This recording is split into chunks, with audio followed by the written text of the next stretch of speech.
guys, it's me, Audra R. Upchurch, and I am super, super excited to hang out with you today and introduce you to someone who is super fantastic.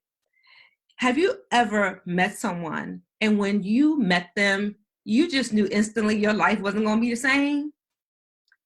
Yeah, that's this lady right here. So I want you to hold on and buckle up because we are about to take you on an amazing journey. Many of you know mother issues are very important to me, right? You know, we can talk about daddy issues all day long, but you talk about your mama, folks want to fight you. Well, another conversation that's really important to me, along with the whole mommy issue thing, is women being able to even have the conversation, to share what is on their mind, to talk and expose their pain, their vulnerabilities, and their experiences, and do that fiercely. Ladies, aren't you tired of being judged for just being honest? Aren't you tired of being criticized because you're just speaking your truth? Well, today I have an amazing co-author of one of my upcoming anthologies, Fiercely Speaking, and she's going to share her story of how she began on this journey, why she decided to even put it all out there, and she's going to give it to you real, and what her platform is all about. So let's welcome the amazing Tamala Floyd. Yay! Hello, Audra. Thank you so much for having me here today. I'm really excited to speak to the audience and share some information that I think is going to be very valuable to women. Absolutely. So let's go ahead and jump on in. Go ahead and tell the people how we connected. How do you know Audra R. Upchurch? How do I know Audra? Well, Audra, I met you at the Black Therapist Rock conference last year and just found you to be very amazing, the information that you were providing. And I had the opportunity to be, well, let me go one step further. Actually, I heard about you from an email that I received from another woman stating that you were doing the anthology Fiercely Speaking. So yeah, that made me want to sit in, I should say, on your BTR, your training at the BTR conference, the Black Therapist Rock conference. Yeah. So I had that little snippet of you and the information that you provided about anthologies and speaking our truth and telling our stories. It just spoke to me. I knew immediately, because you said you only had so many slots available. I knew immediately I wanted to make sure I had one of them. Well, I'm glad you jumped on in because it actually closed up that night. We actually filled all the slots that night. And during that training that Tamala is referring to, I shared how you can share your story without hurting the ones you love. Yeah. Because that's a real concern for most people, most women who are overcomers of trauma and different issues in their life. We overcome these things, we want to talk about it, but how do you do that without ruining your whole life, your family's life, and causing rifts, right? And so Tamala enrolled to be a part of Fiercely Speaking. And to give you a little synopsis of what this amazing anthology will be about, the women are sharing how they found their voices in spite of religion, cultural traditions, and y'all know we got plenty of those, right? And trauma. So give just a little insight into what you'll be sharing, your chapter title, all that fun stuff in Fiercely Speaking. Certainly. So my chapter is entitled Healing the Wounded Mother. And I found myself to be a wounded mother. And my wounding came from childhood trauma. And finding my voice to speak came out of, one, the trauma, but also the cultural taboos. You know, I grew up in a household, and I'm sure many of you have, where what happens in this house stays in this house. And there was a good reason for that stuff to stay secret. And that was the cause of the trauma. There was domestic violence going on in the household. And so with that information had to be held. That wasn't stuff that we could talk about outside of the home. You better not. No, not at all. And because of that trauma and the domestic violence and the things that happened to me in that house, I'm not going to tell the whole story here, so I'm going to hold some stuff back because I want to read my chapter. but a lot of healing had to take place. But unfortunately, I became a mother before that healing happened. So Mm. some of that trauma showed up in my mothering skills. Can anybody watch and relate to that?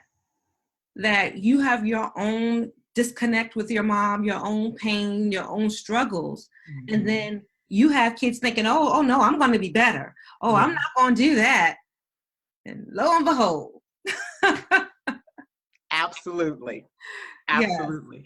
And to add to my difficulty, my shame, my embarrassment is that I'm a psychotherapist.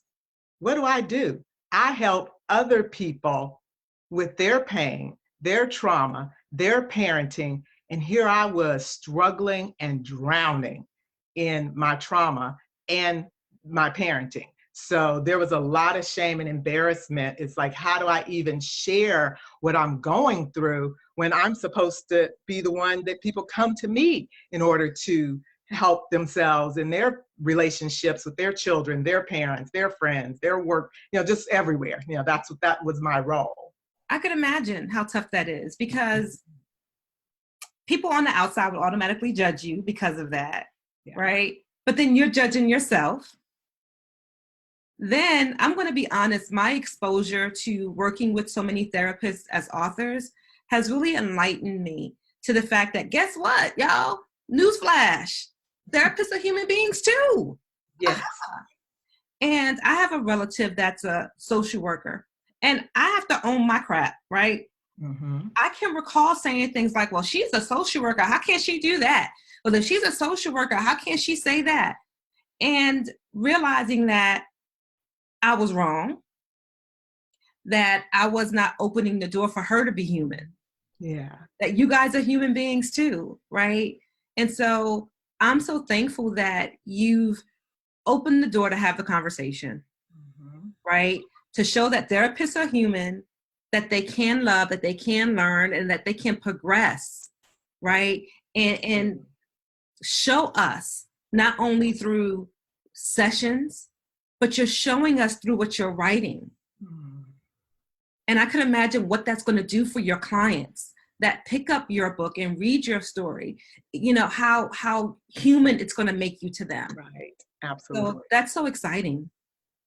And it's interesting to me what happened between going to therapist school and becoming a therapist, because much of what I learned when I was in school spoke to how we're called to this profession, and that many of us come to this profession from our own traumas.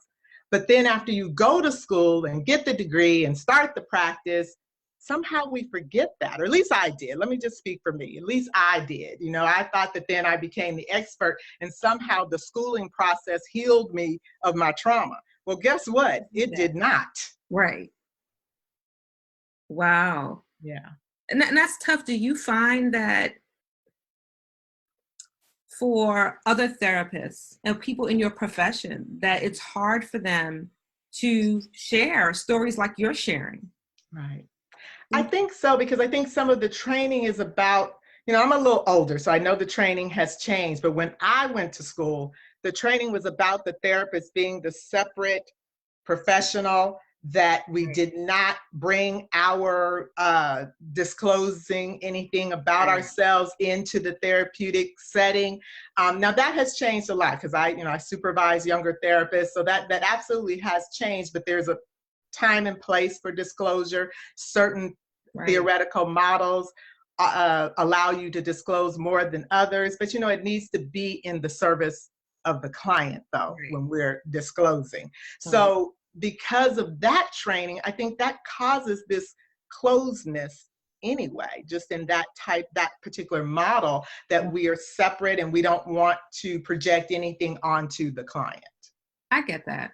Mm-hmm. Yeah, I can see that. And I could imagine how difficult that is to navigate most times, right? Yeah. And coming out of school, I realized that was not the type of therapist I wanted to be, that I wanted to be authentic. I wanted to have integrity. I wanted my clients to know me, because I looked at, if I can be authentic and open, I'm asking them to give so much. And for me not to give something in return, I think makes it harder for you to build that relationship with the client. I think they need to know something of me. Not that we're in session being girlfriends. It's Not not all the business. right, absolutely. But it's building the rapport, and building the rapport requires them to know me. Yeah, I agree. I've had therapy sessions in the past. Not with Tamala, not yet, but you might be getting a phone call, who knows? But therapists that I have worked with in the past that I've had the best results with were the therapists that were transparent with me. Right. And that it allowed the conversation to flow instead of me sitting there like this, not feeling as if I could exhale and relax. Right. Right. I've noticed that in my own, as I've grown as a therapist, because I did start the way I was taught. Right. But I'm 25 years down the road in this now. So the way I started is not the way I'm finishing. Hashtag veteran, y'all. Hashtag veteran. She's been a vet. She's been at this for a minute. Absolutely. Absolutely. And you know what, Audra, I want to circle back around to something that you said earlier about the presentation that I met you at in person. Yes. And that presentation was about us writing our chapter, or writing, period, and telling our story in a way that we don't hurt the people we love. Yes. That was one of my biggest fears in writing my chapter, because my pain came from someone that I love and hold in high esteem, and that's my father. And so I was very afraid that, talking about what went on in the household was going to hurt him.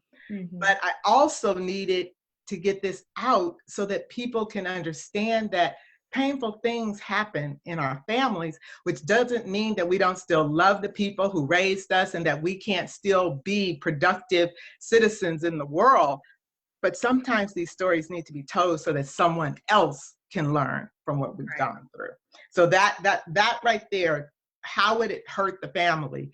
Who would be upset because you wrote this chapter? For me, it was my father and my sister, because my sister also grew up in the household. And, you can have two siblings in the same house and see things very differently. And they have completely different experiences in the same house with the same parents. Absolutely. And I know our experiences were not the same. First of all, I'm 5 years her senior. So my perspective was different being 5 years older. Wow. Okay, I get that. Yeah. How many people watching right now have a story that you would love to share, but you have that same fear?